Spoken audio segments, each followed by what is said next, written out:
So welcome back. This is the fourth video of a four-part series to help marriages during this time of extraordinary pressure.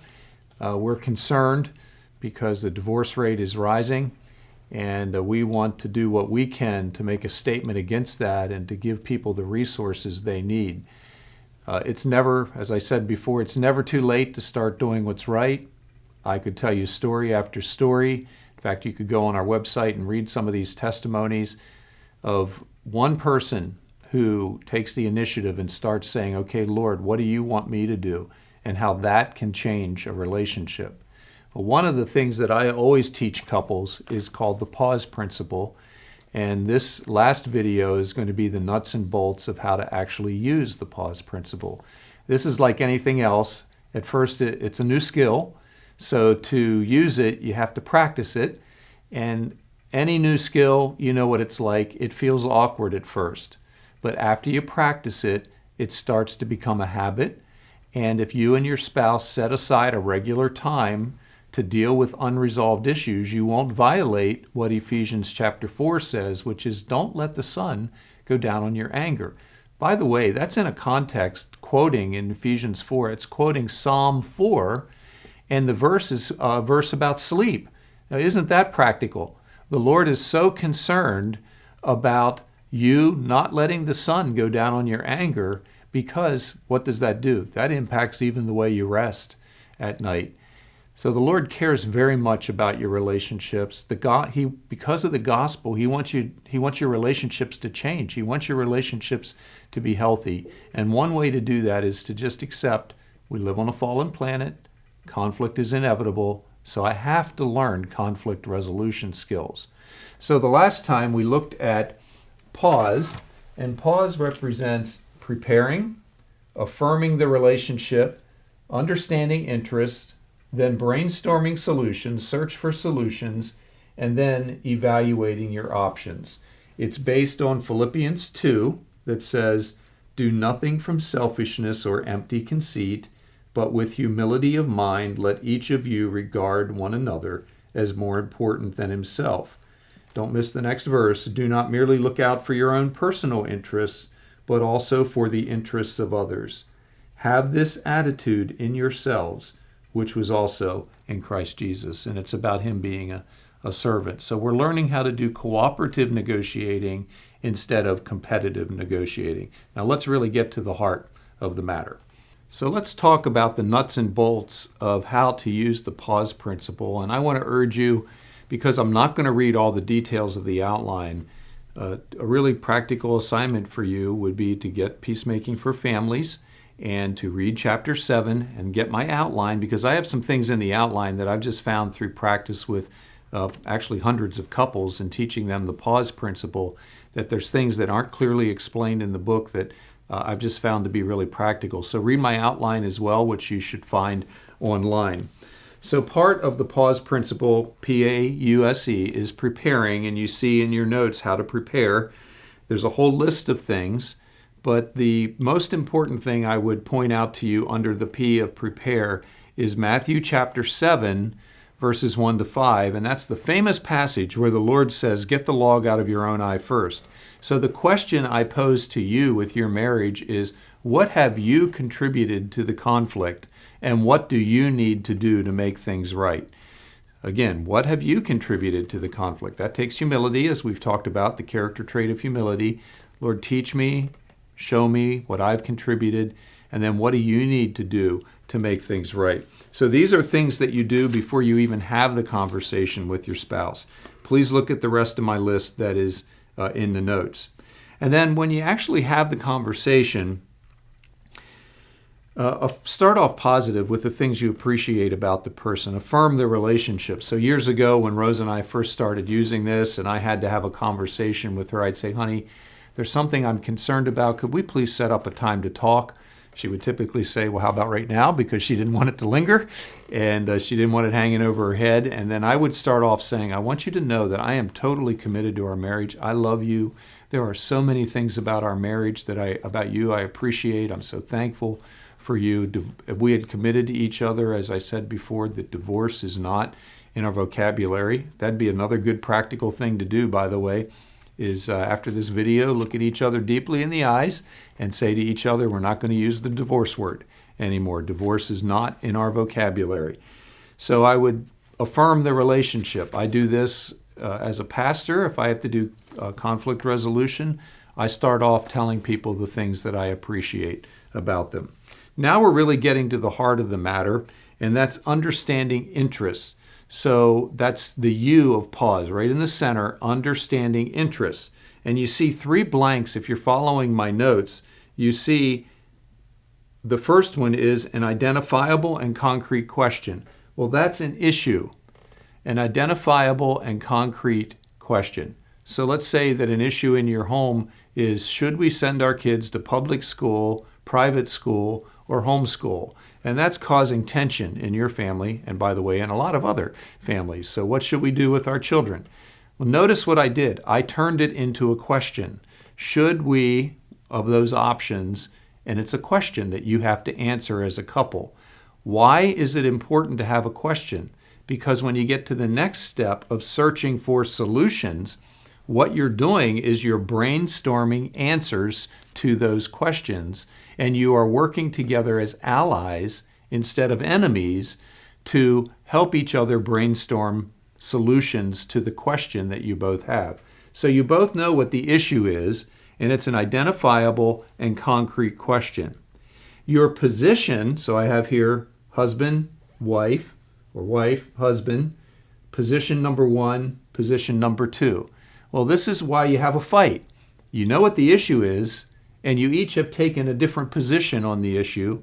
And the problem is that most couples stay right here in their conflict resolution, and they throw artillery shells at each other to try to get the other person to change his or her position, and you try to out-argue, or you give them the silent treatment, or something to get your spouse to change. What I am going to be urging you to do is to go deeper down into the interest of why your spouse takes the position on the issue that he or she does, instead of just staying stuck here. You know exactly what happens. You get married, and you think that absolutely nothing can come between you and your spouse. Nobody has ever loved each other as deeply as we love one another. But then issues start to arise, and you realize that you don't just automatically agree with each other on the issues. And then you try to talk about it, but your spouse doesn't change. And you try to talk about it again, and your spouse doesn't change. And 2 years later, you have the same issue, and you haven't talked about it. Now what are you starting to feel? You're starting to feel resentment, and you're starting to feel like, I guess we just can't talk about this issue, and we're going to have to agree to disagree. After a while, that can lead to bitterness. After years of bitterness, that can lead to separation, which is the type of thing that after violating Ephesians 4, letting the sun go down on your anger day after day after day, you end up with a whole lot of baggage in your relationship, and that's the kind of thing that leads to divorce with couples that thought nobody has ever loved each other as deeply as we love each other. So I want to teach you a better way, and that is resolve your conflicts. Don't let them fester, and learn to use the pause principle. Think of what the option is. The option is continuing the same way that you're doing, and think right now, and think where you're going to be 3 years from now. If you keep doing things the same way you're doing them right now, where are you going to be 2 years from now or 3 years from now? And we don't want you to be a divorce statistic. We want you to actually learn how to have healthy relationships by bringing issues to resolution. If you can even imagine that you can bring issues to resolution. So there's an issue. That's an identifiable and concrete question. Your position is your desired outcome or your definable perspective on the issue. Your interest is what is motivating you and gives rise to your position of why you take the position. It's a concern, a desire, a need that you feel, something that you value. The way I get at this with people is I want to ask, what are your fears or concerns? Now, I want to be as practical as I can. You can't do this with a bad attitude. Remember, my very first video is about the atmosphere in your home. So you have to ask these questions not with an attitude like, okay, help me understand your concerns. It has to be the servant attitude of Philippians 2, which is, honey, I really want to understand your fear. What's your concern? Now, let me give you an illustration of this. I worked with a couple recently where the issue was the cleanliness of the house. It was an issue that they just couldn't seem to get over. For years and years, they've talked about the cleanliness of the house. Her position was, I can't stand this. We got to get our house in order. His position was, just chill out, baby. You're way too uptight about this. For years, this was unresolved. And she's still living with anxiety because they have a number of children. The house was in chaos. He was way laid back. He didn't care. So the house was always disorganized. She felt like she was the only one that cared about the issue. They never got at what's the deeper fear or concern. So in my office, as I was counseling them, I tried to model this, and I turned to her. She has a position on the issue. How clean should the house be? Notice I turned it into a question. Or how can we be more organized in the house? Why should we be organized in the house? They're entrenched in their positions. I turn to her and I say, what's your fear? She immediately starts to cry. I look over at the husband. He's in shock. Okay, what's this about?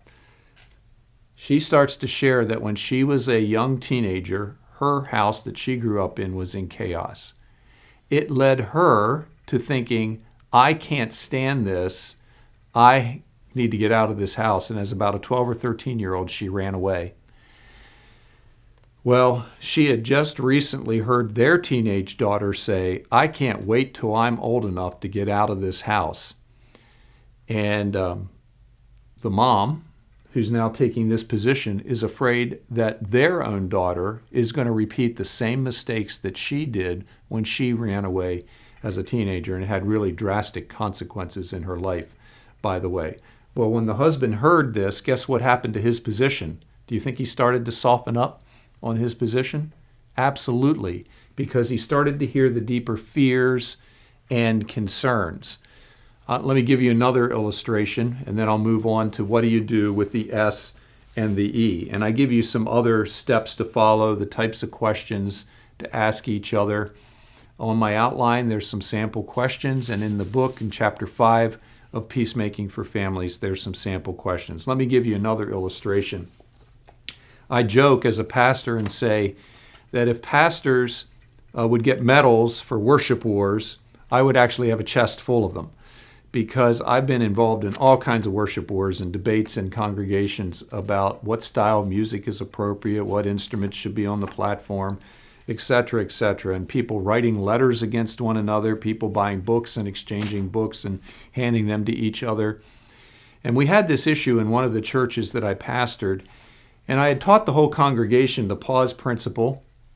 And I said to the board, our church board, we really need to use the pause principle to get to the bottom of this with what's going on with our congregation. Why is everybody getting so worked up about these various positions on this issue of worship style in the church?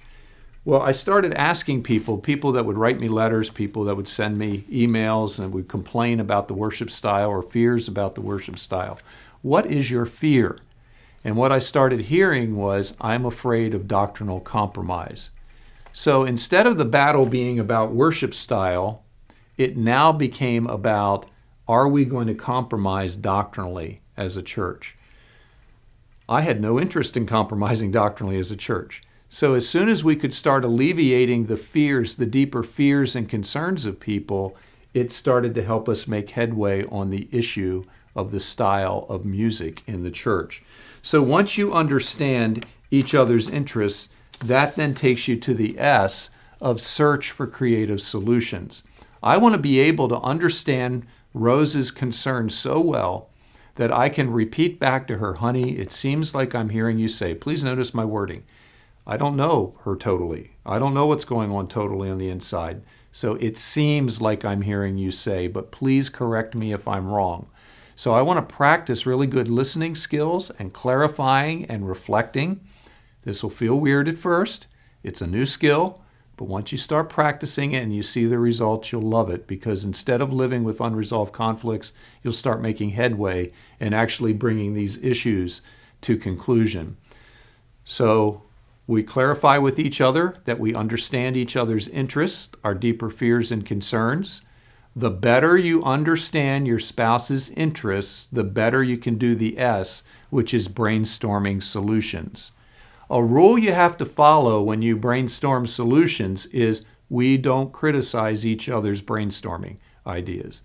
If you've ever been in a meeting where you're brainstorming and you're trying to be creative and you throw out ideas and then somebody says, oh, that'll never work, what happens? You actually clam up and you say, okay, well, I won't throw out any more ideas. So one of the rules you follow here is we do not criticize each other's ideas. I tell couples, this is about inventing, not deciding. We're not deciding at this point. We're just create. What if we did this to answer the question? What if we did this to answer the question, whatever the issue is?